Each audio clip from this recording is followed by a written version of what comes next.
ఉగ్గాని లేదా బొరుగుల ఉప్మా అంటే అందరికీ తెలిసిన రెసిపీయే. కానీ నేను ఎప్పట్లా కాకుండా కొంచెం కొత్తగా ట్రై చేశానులే. మీరు ఎన్నో రకాల ఉగ్గాని రెసిపీస్ ట్రై చేసే ఉంటారు. వాటికంటే ఇది చాలా స్పెషల్, డబల్ టేస్ట్ అండి. నిజంగా చెప్తున్నా, మళ్ళీ మళ్ళీ తినాలనిపించే రుచి. సరే, ముందుగా ఈ ఉగ్గాని ఎంత కావాలో దాన్ని బట్టి బొరుగులు తీసుకోవాలి. వీటిని మరుమురాలని కూడా అంటారు కదా, మేమైతే వీటిని బొరుగులనే అంటాము. ఈ బొరుగుల ఉప్మాకి, ఉగ్గానికి ఇలాంటి బొరుగులతో చేసుకుంటే టేస్ట్ అనేది బాగుంటుంది. నార్మల్గా ఉగ్గాని చేయడానికి సాల్ట్ బొరుగులు అంటే సోడా పొడి బొరుగులు అంటారు కదా, వాటితోనే చేస్తారు. కానీ వాటికంటే ఈ బొరుగులతో చేస్తేనే టేస్ట్ అనేది చాలా చాలా బాగుంటుంది. సాల్ట్ బొరుగుల్లో 2 రకాలు ఉంటాయి. కొంచెం పొట్టిగా లావుగా ఉన్నవి, సన్నగా పొడుగ్గా ఉన్నవి. సన్నగా పొడుగ్గా ఉన్న బొరుగులతో ఉగ్గాని కొంచెం బాగుంటుంది, పొట్టిగా ఉన్న బొరుగులతో బాగుండదు. ఆ రెండిటికంటే ఇక్కడ నేను తీసుకునే బొరుగులతో ఉప్మా చాలా బాగుంటుంది. ఒకసారి ట్రై చేసి చూడండి. ఇక్కడ నేను తీసుకున్నవి సాల్ట్ లేని బొరుగులు. కొంచెం దగ్గర నుండి గమనిస్తే చూడండి, ఇలా ఉంటాయి. సరే, ఇవాళ అయితే చూడండి, ఈ గ్లాస్ కొలత ప్రకారము ఇలాంటి గ్లాస్తో ఒక 13 గ్లాసుల దాకా బొరుగులు అయితే తీసుకున్నాను. అంటే 2 చేతులు పెట్టి పెద్ద గుప్పెడు తీసుకున్నామంటే ఒక గ్లాస్ కొలత. నేను తీసుకున్న ఈ కొలత ప్రకారము ఒక ముగ్గురికి అయితే సరిపోతుంది ఉగ్గాని. తీసుకున్న ఈ బొరుగుల్లో ఆ బొరుగులు మునిగేదాకా నీళ్లు వేసి ఒక 2-3 నిమిషాలు బాగా నాననివ్వాలి. ఆ బొరుగు అనేది చేత్తో నలపగా మెత్తగా అయ్యేంత వరకు. కొన్ని రకాల బొరుగులు నీళ్ళల్లో వేయగానే 1 నిమిషానికి మెత్తటి పేస్ట్లా అయిపోతాయి. అలాంటి బొరుగులు ఉగ్గానికి పనికిరావు. ఫస్ట్ టైం ఉగ్గాని చేయడానికి బొరుగులు తెచ్చుకున్నట్టయితే కొన్ని బొరుగుల్ని నీళ్ళల్లో వేసి టెస్ట్ చేయొచ్చు. నీళ్ళల్లో వేయగానే కొద్దిసేపటికే చేత్తో నలపగా మెత్తటి పేస్ట్లా అయిపోయాయి అంటే ఆ బొరుగులు ఉగ్గానికి పనికిరావు. చూడండి, ఇవైతే ఎంత పిండినా కూడా బొరుగు గింజ అలాగే ఉంటుంది, మెత్తగా ఉంటుంది. ఇలా ఉండాలి. నీళ్ళల్లో 5 నిమిషాలు వేసినా కూడా ఈ బొరుగులు బొరుగుల్లాగే ఉంటాయి, చెదిరిపోవు, మెత్తగా ఉంటాయి. ఇలా ఉన్న బొరుగులే ఉగ్గానికి పర్ఫెక్ట్. నీళ్ళల్లో వేసిన తర్వాత ఆ బొరుగులు చేత్తో నలపగా మెత్తగా అయ్యాయి అంటే అప్పుడు నీళ్ళని పిండేసుకోవాలి. మరీ గట్టిగా నొక్కేసి మెత్తటి పేస్ట్లా చేయకుండా చూడండి, చూడ్డానికి ఈ విధంగా ఉండాలి. బొరుగులు మెత్తగా కూడా ఉండాలి. ఈ విధంగా నీళ్ళన్నీ పిండేసిన ఈ బొరుగులు ఎండిపోకుండా, డ్రై అవ్వకుండా ఉండడానికి మూత పెట్టి పక్కనుంచుకోవాలి. తర్వాత ఇక్కడ బొరుగులు ఎన్ని ఉన్నాయో దాన్ని బట్టి ఈ బొరుగులకి సరిపడా చిన్న మసాలా ఒకటి రెడీ చేసుకోవాలి. దానికోసం చిన్న రోల్ తీసుకొని అందులోకి తెల్లగడ్డ, అదే వెల్లుల్లి రెబ్బలు ఒక 10 దాకా తొక్కతో సహా వేసుకోవాలి. తర్వాత తీసుకున్న ఆ బొరుగులకి గాను రుచికి సరిపడా తినగలిగే కారాన్ని బట్టి కారం వేసుకోవాలి. ఇందులో ముందు పచ్చిమిర్చి వేసుకునేలా ఉంటే ఇక్కడ కారం కొంచెం తగ్గించుకొని వేసుకోవచ్చు. నేను పచ్చిమిర్చి వేయడం లేదు కాబట్టి ఉగ్గానికి సరిపడా కారం మొత్తం ఇక్కడే వేసుకుంటున్నాను, ఒక 2 స్పూన్స్ దాకా. ఇది కొంచెం బాగా కారం ఉంది కాబట్టి 2 స్పూన్స్ వేసుకున్నాను. మీరు వాడే ఆ కారం ఆ రుచిని బట్టి తగినంత వేసుకోవాలి.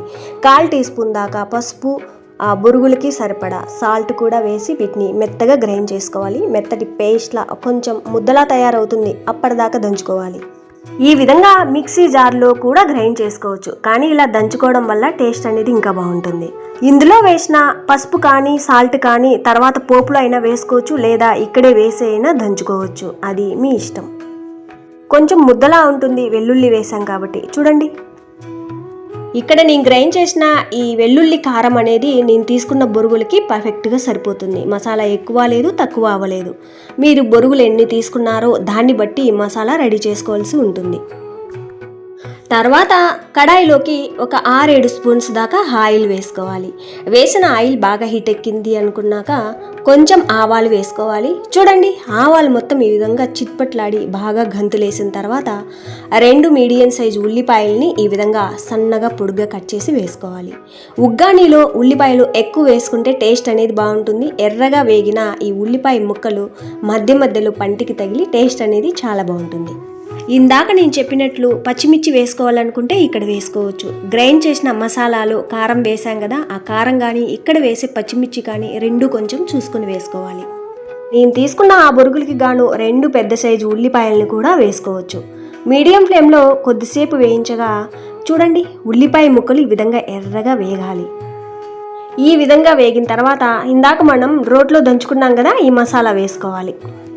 నేను దంచిన మసాలా మొత్తం అయితే వేసుకున్నాను, ఏ మాత్రం మిగల్చలేదు. ఇక్కడ లో ఫ్లేమ్లో ఉంచుకోవాలి, మసాలా అనేది మాడిపోకుండా ఉండడానికి.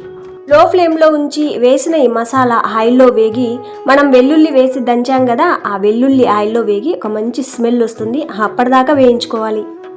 వేసిన పసుపు కారం పచ్చిదనం పోయి ఆ వెల్లుల్లి కూడా ఆయిల్లో వేగి మంచి స్మెల్ వస్తుంది. అప్పుడు తెలిసిపోతుంది మసాలా వేగినట్టు.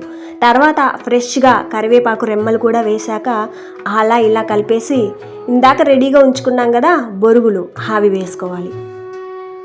బొరుగులు వేసే ముందు ఇక్కడ లో ఫ్లేమ్లో ఉంచుకోవాలి. ఇందాక చెప్పింది గుర్తుంది కదా, బొరుగుల మీద మూత ఉంచుకోవాలి. ఇందులో వేసే మసాలా కానీ ఉల్లిపాయ కానీ ఇవన్నీ రెడీ చేసుకునే లోపు బొరుగులు హారిపోయి ఎండిపోకుండా ఉండడానికి మూత ఉంచుకోవాలి. పోపులో వేసిన తర్వాత మనం ఇందాక వేయించిన మసాలా మొత్తం కూడా ఈ బొరుగులకి పట్టేలా బాగా కలిపేసుకోవాలి. పెనం మొత్తం ఫుల్గా ఉంది అంటే కింద పడిపోకుండా ఈ విధంగా 2 గరిటెల సహాయంతో సింపుల్గా కలిపేసుకోవచ్చు. చల్లగా ఉన్న ఈ బొరుగులు మొత్తం కొంచెం వేడెక్కి మనం ఇందాక వెల్లుల్లి కారం వేసాం కదా, ఆ కారం ఫ్లేవర్స్ మొత్తం ఈ బొరుగులకు పట్టేలా ఈ విధంగా బాగా కలిపేసుకోవాలి. ఇలా కలిపిన తర్వాత ఈ స్టేజ్లో ఉప్పు కారం ఏదైనా తక్కువ ఉంటే సరి చూసుకోవచ్చు. ఇక్కడ కొంచెం లో ఫ్లేమ్లోనే ఉంచుకోవాలి, లేదంటే అడుగున అంటుకుపోయి మాడిపోయినట్టు అవుతుంది. ఈ బొరుగులు కొంచెం వేడెక్కడం స్టార్ట్ అయిన తర్వాత సాయి పప్పు అని, పుట్నాల పప్పు అని పిలుస్తారు కదా, ఆ పప్పుల పొడిని ఒక 2 స్పూన్స్ దాకా వేసుకోవాలి. అంటే మనం పచ్చళ్ళల్లో వేసే పల్లీలు కాకుండా ఇంకో పప్పు వేస్తాం కదా, తినే పప్పులు, ఆ పప్పులు అన్నమాట. ఆ పప్పుల్ని మిక్సీ జార్లో వేసి గ్రైండ్ చేసి ఒక 2 స్పూన్స్ దాకా వేసుకుంటే సరిపోతుంది. పొడితో పాటు ఉంటే ఫ్రెష్గా కొంచెం కొత్తిమీర తురుము కూడా వేసుకోవచ్చు. పొడి వేసిన తర్వాత ఈ విధంగా బాగా కలిపేస్తే ఇలా తయారు చేసిన ఉగ్గానికి బజ్జీలు కూడా అక్కర్లేదండి.